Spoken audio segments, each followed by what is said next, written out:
Along the journey of entrepreneurship, it's inevitable to need partners for various reasons. However, there are many cases showing that while people can share hardships, they often can't share wealth. Today's story is about a partnership that thrived, but eventually led to a fallout and a legal battle that lasted for years, exhausting everyone involved. In the end, the situation developed beyond everyone's expectations. When the lawsuit was mentioned, someone said, "I will destroy your entire family." So, what exactly happened back then? Let's go back to 2011 and review the details of the case. Hello, welcome to the Crime Documentary Files channel. Northampton is located in central England. The town was once famous worldwide for its shoe and leather manufacturing. As a satellite city of London, it has convenient transportation, situated 60 miles south of London and 48 miles north of Birmingham.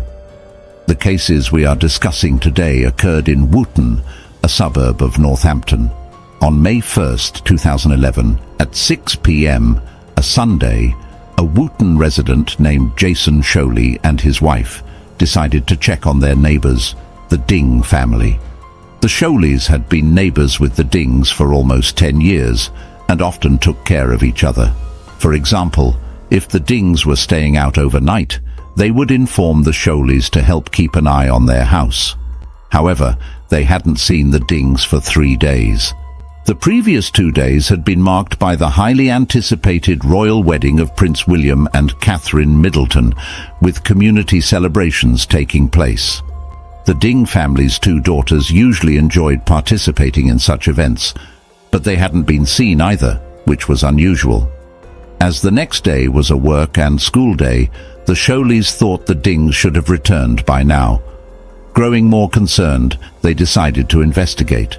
What they discovered turned out to be a shocking crime. The Ding family's house was a 2-story building. The ground floor had a dining room, kitchen, study, and cloakroom, while the upstairs had the bedrooms. The Sholeys rang the doorbell for a long time with no response. Listening closely, they heard nothing inside the house, which was eerily quiet. Feeling uneasy, they remembered that the back door of the Ding's house was usually open. Jason climbed over the backyard fence and went to the back of the house, where he saw that all the windows were tightly covered with curtains, except for the kitchen window.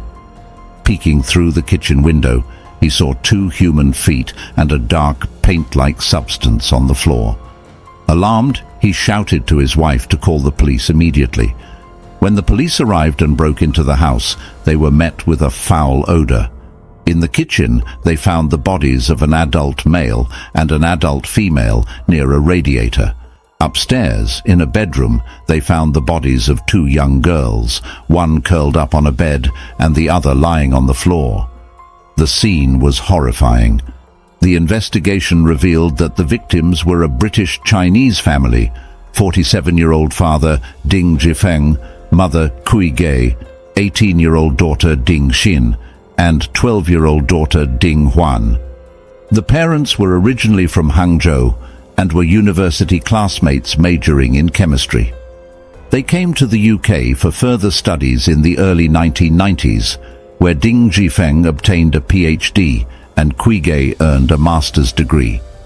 Ding Zhifeng worked as a senior lecturer in the Chemistry and Environmental Science Department at Manchester Metropolitan University, while Cui Ge had owned several traditional Chinese medicine shops and was currently a Chinese teacher at a secondary school.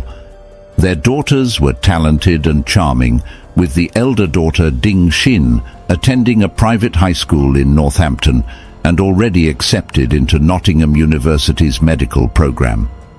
The younger daughter was in 7th grade at her mother's school and, like her sister, was an accomplished violinist. There were no signs of forced entry at the Ding family's home, which often indicates either an inside job or the perpetrator being known to the family. Another possibility is that the killer snuck in through the always unlocked back door. No valuable items were missing from the house, ruling out burglary or robbery as motives. However, A rented silver car from the garage was missing along with its keys, suggesting the killer might have driven away in it after the crime. A witness reported seeing an Asian man lingering near the silver car in the Ding family's garage around 4 p.m. on April 29th. After that day, both the car and the Ding family disappeared. Further investigation into the family's relationships revealed that Ding Zhifeng had a long-standing financial dispute with a man named Anxiang, who lived in Coventry, England. On April 28, 2011, Ding Zhifeng and his wife had just won a lawsuit in the High Court. On the morning of May 1st at 8 a.m., which was 10 hours before the discovery of the Ding family's bodies, the Northampton police received a call requesting a check on the Ding family. This was because Anxiang, the wife of Anxiang, reported that her husband had left for work on the morning of April 29th and had not returned home since. A note resembling a suicide letter was later found in his office, leading to concerns that he might seek revenge on the Ding family. The police were asked to investigate. When officers arrived at the Ding residence, they found the front door locked and received no response after knocking, so they left. After examining hundreds of hours of surveillance footage, the police discovered that on April 29th at 10:44 a.m., Anxiang left his home in Coventry and went to his office in Birmingham, where he left a note resembling a suicide letter before taking a train to Northampton. At 12:35 p.m., he took a bus to Huan and appeared near the Ding family's neighborhood an hour later. At 3:32 p.m. that day, Ding Zhifeng used his younger daughter Ding Huan's phone to call the police. During the 22nd call, only the terrified screams of two girls could be heard before the call was disconnected. Due to the police not using a more detailed mapping system, the location was inaccurately pinpointed, leading officers to only search a nearby park and find nothing unusual before leaving. The Independent Police Complaints Commission later criticized the police for mishandling the emergency call. If they had used a more detailed mapping system to pinpoint the caller's exact location, even if the Ding family couldn't have been saved, the perpetrator would not have escaped. As a result, the police apologized to the victims' families. The forensic report revealed multiple stab wounds on the bodies of the four family members, with the murder weapon, a 20cm kitchen knife, found in the kitchen sink after being cleaned. Blood, fingerprints and footprints were found in several locations, including walls, stair railings, sinks, and bedrooms. Fingerprints collected from the scene matched those taken from Anxiang's home, leading the police to suspect him of the crime. The estimated time of the murders was between 3:30 and 4 p.m. on April 29th. Anxiang had a long-standing financial dispute with the Ding family. Born in 1958, he and his wife Chen Kan graduated from Hunan University of Traditional Chinese Medicine. They started working at a traditional Chinese medicine shop owned by a British pharmaceutical company in the late 1990s. During this time, they met Ding Zhifeng and his wife Cui Ge, and later partnered to run a traditional Chinese medicine shop. There are two versions of how the two families met. One version says that in March 1999, Cui Ge and her husband opened a traditional Chinese medicine shop in Northampton. To expand their business, they approached Anxiang and his wife, who were working as doctors at another shop, and proposed a partnership, offering a 50-50 split of shares and profits. However, due to UK visa regulations, Anxiang could only hold 1% of the company's shares, so the families privately agreed to split the profits evenly. This private agreement laid the groundwork for future conflicts. The second version suggests that Anxiang, facing visa issues, approached the Dings with a proposal to start a business together, with the shares and profit splits being the same as described. Regardless of how they met, the two families successfully partnered and opened 3 more traditional Chinese medicine shops due to the booming business. However, disagreements arose over handling cash and tax matters. Anxiang suggested not recording daily cash income due to their own jobs. The Dings couldn't frequently visit the shops, fearing it would jeopardize their permanent residency in the shop's cash home. This was eventually discovered, escalating tensions further. On July 25, 2001, Cui Ge partnered with a British business associate, Paul Delaney, to start another company. By 2002, the conflict between the two families had become irreconcilable. The Dings stopped paying Anxiang his share of the profits, and after obtaining his permanent visa, Anxiang opened his own shop but still held 1% of the original shop's shares. Anxiang's friends claimed that the Dings intentionally withheld the shop's accounts, leading Anxiang to demand his share. The Dings, however, maintained that they didn't owe him anything.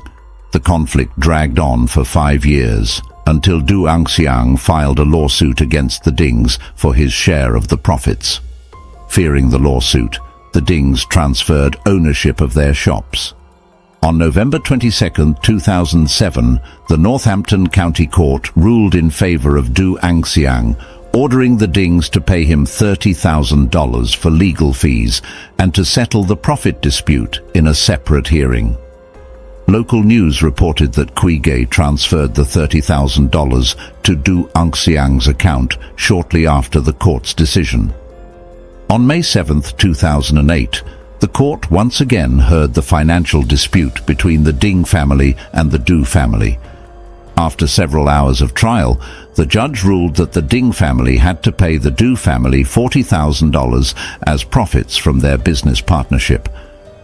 To prevent the Ding family from not paying, the Du family's lawyer requested the judge to freeze the Ding family's property in Huan, a suburb of Northampton, as a guarantee for the compensation. The judge granted this request on the spot. According to reports, the Ding family owned 2 properties in Northampton. One was purchased in 1994 and had been rented out, and the other was bought in 2001, which was the 2-story house in Huan where the Ding family lived before the incident. According to British legal procedures, the judge's ruling had to go through judicial registration to become effective, which usually takes 2 to 3 days. On May 9, 2008, the court's ruling became effective, but the Ding family only stated that they had no money as they had declared bankruptcy. It was found that the day before the court's ruling became effective, the Ding family sold the house they were living in on a cash-on-delivery basis. Most of the proceeds were used to repay the house loan, and the rest covered recent legal fees and other expenses, leaving no remaining funds. According to British law, once a person declares bankruptcy, their debts are automatically cancelled. Therefore, even though the Du family won the lawsuit, they couldn't get a penny. It was assumed that the matter would end there, but a few months later, Anxiang unexpectedly discovered that the Ding family was still living in the house they had sold. Upon investigation, Anxiang found that the Ding family had sold the house to their close business partner, Paul, at 20% below market value. Anxiang reasonably believed that the Ding family, to avoid paying compensation, had colluded with Paul to sell the house at a low price and took them to court again. This lawsuit, like a tug-of-war, lasted for more than a year. In May 2010, the court ruled that the property transaction between the Ding family and Paul was invalid. The Ding family and Paul appealed on the spot. A few months later, the court ruled on the appeal, reversing the decision and stating that the Ding family's sale of the house was not illegal. The reason was that although Paul bought the house at a low price, the condition was to lease it back to the Ding family for 21 years.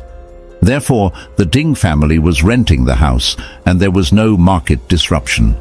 Just before the court's ruling, the Ding family's other property was also sold. The The Ding family claimed that the proceeds were used to repay the loan on the property and other expenses, leaving almost no surplus funds. Therefore, the Ding family had no assets that could be legally executed. Unwilling to give up, Anxiang took the case to the High Court. On April 28, 2011, the High Court's judgment came out, upholding the original ruling and requiring Anxiang to pay $88,000 in legal fees to the Ding family and Paul. As a result, Anxiang not only spent more than $100,000 on the lawsuit, but also had to pay legal fees to his perceived enemies. In fact, Anxiang had long resigned from his company, handing over the business to his 2 children. 20 days before the incident, he transferred his and his wife's company. To prevent Anxiang from transferring assets and declaring bankruptcy, Paul had applied to the court to freeze all of their assets. Anxiang grew increasingly furious. In an interview, his wife said that the Ding family never paid the promised profits and always took more than half of the profits, which is why they sued. However, the Ding family used various means to evade the court's ruling.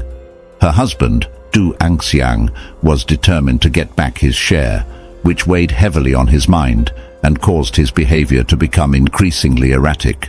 The long-lasting lawsuit ended with Anxiang's defeat. The day after the court's judgment, the Ding family was tragically murdered. British police contacted the Ministry of Public Security and Interpol, launching a global manhunt for Anxiang. They investigated hundreds of citizen tips and nearly 1,000 hours of surveillance footage to trace his escape route. On the evening of April 29, 2011, after committing the murders, Anxiang stayed at the Ding residence for a few hours before driving away in the Ding family's rented silver car. He bought a map of Northampton at a store on the M1 motorway and then went to Paul's residence. Fortunately, Paul was on a business trip that day. Anxiang continued towards London, but for some unknown reason, the car's license plate was not detected by automatic number plate recognition cameras, causing the police to take 10 days to find the car on a London street. By then, Anxiang had already crossed into France and reached the port city of Algeciras in southern Spain, where he bought a ferry ticket to Tangier, Morocco. In June 2012, British police speculated that Anxiang was likely hiding in Morocco and issued a warrant through Moroccan news media. On July 7, 2012, a construction site manager in Morocco saw the warrant in a local newspaper and recognized Anxiang as one of his workers, prompting him to call the police. Anxiang was arrested. He had previously been detained by Moroccan police for illegal immigration, but was released because he falsely claimed to be Li Ming from Taiwan, and his identity couldn't be verified. Although there was no extradition treaty between the UK and Morocco, the British Home Office and the Moroccan Ministry of Justice managed to extradite Anxiang to the UK on February 20, 2013, to stand trial. His defense lawyer argued that Anxiang did not deny killing the Ding family, but claimed he suffered from severe depression due to the nearly 10-year dispute, leading him to lose control. The police believed that although Anxiang might have been depressed, the murders were premeditated and a cold-blooded act of revenge. On October 28, 2013, after a turbulent trial, the court found Anxiang guilty of 4 counts of murder and sentenced him to life imprisonment with a minimum term of 40 years. Anxiang confessed that he had repeatedly gone to the Ding family to demand his share, but was always turned away. On April 28, 2011, the court prohibited him from handling his assets and required him to pay the Ding family and Paul's high legal fees. Growing increasingly angry the next day, he went to his Birmingham shop, wrote a note to his family, and took a kitchen knife he had bought months earlier for a potential suicide. He went to the Ding family's neighborhood, entered their backyard through the garage, and found Ding Zhifeng in the kitchen. Initially, He did not intend to harm him but asked for money. Ding Zhifeng spoke harshly and threatened to call the police, prompting Anxiang to impulsively stab him. Cui Ge came downstairs and a struggle ensued, resulting in the deaths of the Ding couple. Hearing screams from upstairs, he decided to kill the two girls as well. He stayed at the Ding house, slept, and then left with a wallet and car keys. On July 12, 2011, 2 months after the Ding family tragedy, a funeral was held for the victims. On April 29, 2012, a year after the incident, Paul, the business partner, suddenly died of illness at the age of 65. The Ding family's house was renovated and put up for sale, but due to the case's notoriety, it remained unsold. That's the end of today's story. If you enjoyed my video, please like, subscribe, and turn on the notification bell so you don't miss any of my videos. See you next time.